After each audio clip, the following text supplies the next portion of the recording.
এই গাভীটার বাচ্চাটি কিভাবে বের করে দিলাম সম্পূর্ণ ভিডিও দেখলে বুঝতে পারবেন। 7 মাসের গর্ভবতী ছিল, বাচ্চাটা অ্যাবর্শন হয়ে যাচ্ছে। তো এই গাভীটা বাচ্চা আসলে 2 দিন আগে ভিতরে পছন্দ ধরে গেছে।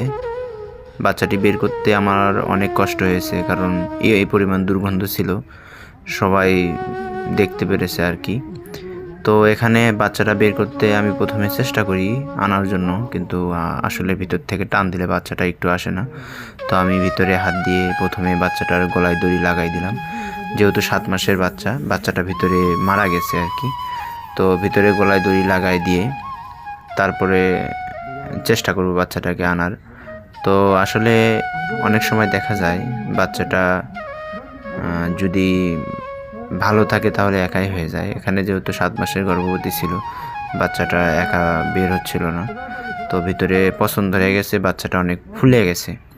ফুলে যাওয়ার কারণে বাচ্চাটা আর বের হচ্ছিল না। তো আমি ভিতরে হাত দিয়ে গলায় দড়ি লাগালাম বাচ্চার, লাগাই দিয়ে বাচ্চাটা বের করার চেষ্টা করতেছি। আপনারা দেখতে পারতেছেন যে আসলে 3-4 জন ধরে টান দেওয়ার পরে বাচ্চাটা বের হচ্ছে না, কারণ বাচ্চাটা মারা গিয়ে ফুলে